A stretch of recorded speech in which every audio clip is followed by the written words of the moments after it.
Konnichiwa, y'all, and welcome back to another 10 at 10 video. Guys, we go through 10 of the 20 trees that are dropping today at 10 a.m. We're MrMaple.com. We got a great lineup here for you today. Guys, get excited. Great lineup. Lots of Japanese maples. We're going to talk about 10 of the 20 trees. Guys, make sure you sign up for that weekly email where you get that secret 10 other trees that get listed at 10 a.m. So there's a total of 20 trees getting listed at 10 a.m. Starting off first today, we've got Easter Palmatum, Peaches and Cream. A selection by Yamina Rare Plant Nursery. And this is the OG Peaches and Cream. It's got that true amentum leaf. It's got that peach color right now as it's leafing out with that cream reticulation. Guys, this one is choice. One of my favorite reticulated trees. You really get the separation on the original form. You get some peach stages, you get some creamy stages. The color on this one's great. If you can give it early morning sun, you can really pick up that peach color, that bright pink in the early spring, and it overlays that kind of yellow to creamy color. Absolutely electric. This one's not a huge tree, typically around 8 foot and 10 years. I absolutely love it. This is one of the most choice reticulated varieties you could ever do. Chance to grab the OG correct form here today. Now this one has a nice upright form, like Matt said, in that 8 foot, so it makes a good mid-sized tree out there in the landscape. And the other thing that distinguishes this from other trees that sometimes get labeled as peaches and cream is the bright yellow fall color. It's typically a nice clear yellow. Guys, going from the peach to the cream and then the yellow in the fall. This tree really stands out and goes great in that reticulated garden. Here in Western North Carolina, peaches and cream can handle full sun. Giving some protection from the hot afternoon sun will hold its reticulation longer through the season as well. Guys, great container plant, great tree just to give you just some bright, really intense colors out there in the garden. This one is one of the best reticulated forms of all the Japanese maples. This one's going to work zones 5 through 9. And like Tim said, it handles a good bit of sun here in zone 6. Now I think in your heavy zone 8, especially in zone 9, you're going to have to give this one some late day shade to full shade protection at zone 9. Really cool plant though. Now, as we're going through these trees, if you have any questions, put them in the comment section below this. We'll do our best to answer any further questions you have about each cultivar. It's the All Sweets 10 at 10. We go from peaches and cream to cotton candy, guys. Absolutely love this one. This is a Del Laux Nursery introduction. So the same people that brought you Lillian's Jewel. This one is one of the most intense pink Reedno Nishiki styles. It really brings it. You know, cotton candy does encapsulate that fluffy, airy look this variegation gets because you get a ton of pink and white on this one. It absolutely glows in the early spring. Yeah, and this one's got so much pink in it that you actually see pink in the bark as well. And both of these trees that are on the table have a lot of pink, literally look like pink branching. I had to double check to make sure we weren't dealing with a coral bark. As it's leafing out, you actually see the pink variegation, not only on just the leaves themselves, but on the actual like sub-leaves that open up into the leaves. I mean, it is crazy, amazing, fun tree. The more you prune on this style, the more variegation you get as well. And that pink swirling gives you a unique interest, even when the tree's not in leaf. What a selling point. The sub-leaves are going to knock you out. You're going to love this one, guys. It's crazy. Cotton candy is amazing. Again, typically in that 8 foot range in 10 years. Great container plant. Give this one some late day shade in some of those hotter zones, but I think you're going to absolutely love the colors on this one. If you're getting in heavy shade, you're going to have more white. If you can give it a little bit of morning sun, you're going to pick up that pink. And this one is one of the best pinks out there. I think this one, Alarian brings the white. This one kind of brings the intense pink. Cue the Beatles, guys. We've got a yellow submarine landing here at Mr. Maple today. Now, yellow submarine leaves out a little bit orange, then it goes to a nice butter yellow after that. A strong weeping habit. It was a sister seedling to Dragon Master when we were introducing Dragon Master. And this is one of our evaluations that it's just a fun, unique, another yellow weeping selection. You can pair this with your strawberry fields. You can put this in your octopus's garden. You're going to love this one, music collectors. We kind of get on this theme where we listen to a lot of classic rock while we're grafting. So you can tell that with Cashmere, with Yellow Submarine, you know, we like oldies, we like classic rock. A lot of that kind of works its way into our naming here. This one's great. A lot of oranges to this one, kind of even a little bit deeper shades than Dragon Master. Extremely weeping. Stake it up to about 5 to 6 feet. Let it cascade down from there. Yellow Submarine, pretty cool, interesting collector piece here for sure. We go from Yellow Submarine to Strawberry Fields. You can get the entire Beatles collection here today. This was a seedling that was sent to me by Jonathan Savlich. Jonathan Savlich was evaluating this and what became Magic Moon. So both those trees from the guy who named Cotton Candy and Lillian's Jewel. Absolutely love Strawberry Fields. This one's unique. It's a reticulated tree I think you're going to love, especially for that pink spring kind of strawberry feel. It gets perfect pairing as well with peaches and cream. at least out in the spring, with some amazing strawberry hues, then going to more of a cream color right after. This doesn't sound too sweet. It's super sweet. Cotton candy, strawberry fields, peaches and cream. I'm going to go see a dentist after this. This is getting ridiculous. Strawberry fields will end up getting about 6 to 8 foot in 10 years. It has a nice semi-pendulous habit though, so the branches will spread out a little bit. The leaf shape is more serrated on the edges, so it gives a kind of like a jagged kind of look with that reticulation that's very strong as well. Very unique and different reticulated Japanese maple. I love this one, guys. Again, I didn't put a name on it, so I'm a little partial to some of my own babies here. You get the whole Beatles collection. I wonder how many people are going to find us today and go Strawberry Fields and Yellow Submarine. Maybe we put those. The Beatles fans are going to be like, George Harrison did say that planting 800 Japanese maples at Friar Park was his greatest accomplishment in life. You can be as accomplished as George Harrison by just planting some Japanese maples, Dave. Forget being a Beatle. Just plant some Japanese maples. You'll be just as successful as George Harrison. I love it. Someday I've got to get back into Friar Park. A couple of my Beatles-inspired trees here. A little bit of an homage to the late, great George Harrison. From Strawberry Fields to Monticello Gardens. We're just hitting up some really cool, fun places today. This is a really nice, strong, weeping red lace leaf selection from actually Monticello Gardens, which is actually just north of Columbia, South Carolina. Yeah, our friend Richard down there had this. He said this is his alternative to Crimson Queen because it could handle the full sun and that baking heat of deep South Carolina, below Columbia, hot as Hades down there. This one really performed for him well. I like how well it holds the color late into the season. So this is one of those champions for that late July, early August color palette. Very heat tolerant, very durable. Kind of a fun name too. Jefferson had Monticello Gardens, obviously. Pretty cool plant collector himself. Richard, when he was alive, his nursery was actually called Monticello Nursery. So kind of an homage there to that. We got to actually introduce this one with him as he had selected it. First ones to graft it here at Mr. Maple. And I found this to be a very superior selection. Like, I love the shape.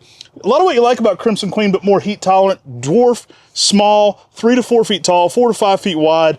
Perfect for a container. Dense.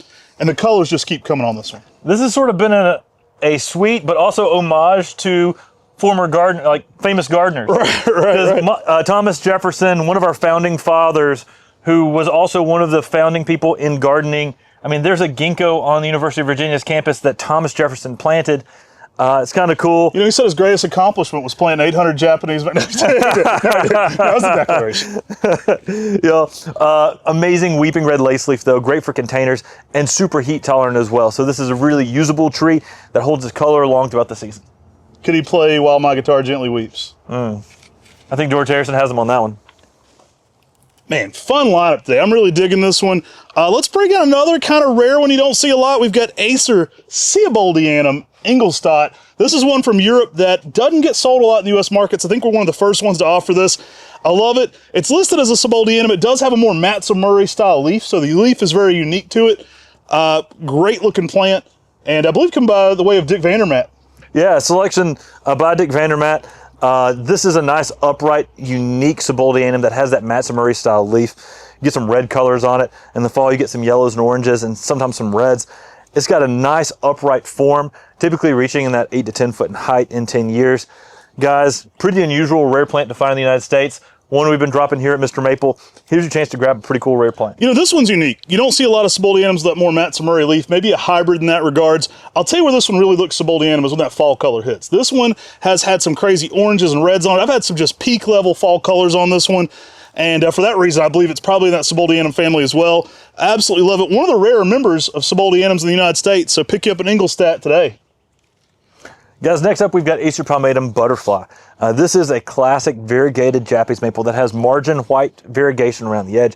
In the early spring when it leaves out, you get a little bit of pink, then it goes to that creamy white on a blue-green leaf. It's got a good upright form. Stays actually fairly tight and narrow. People often talk about the variegation, but they don't talk about the narrow habit of butterfly.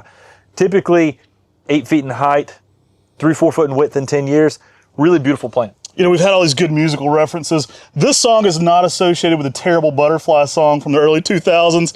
Not associated in any way. Love this tree, guys. Butterfly is shocking. You can get a lot of white on this if you put it in some heavy shade. Great container plant. Underrated. That cream on mint variegation is really next level. I absolutely love what that brings to the garden. Something as simple as pairing this with Geisha Gone Wild gives you a very unique landscape. I love those two in containers together. Butterfly, and Geisha Gone Wild pair so nicely. This one really brings it. You're going to start out with more pink, but it's going to quickly fade to that cream on mint style and just kind of give you the glowing effect. I'm always surprised by how heat tolerant Butterfly is. I've got a lot of them in sun. If you're giving them more shade though, you can kind of pick up that white and make it even more extreme. I don't know the musical reference you're talking about. When I hear Butterfly and you talk about music, I think the Reading Rainbow song where it's like, butterfly in the sky. That's better. I can fly twice as high. It's in a book. Don't sing it, but yeah, that's better. Like, that's what I think about. This is a classic though, just like that song from Reading Rainbow. Hey guys, it's one of those trees you want to plant somewhere up close as you're walking around because it's something that you'll want to see the intricacies of every leaf and really appreciate that variegation up close. From a distance though, Butterfly can get some whites to it where it's almost completely white. Especially when given some sunlight here in western North Carolina. It handles full sun for us here, and you get a lot of whites in there. It is really beautiful. But don't take our word for it. You're going to have to grow it yourself. Ba-dun-dun.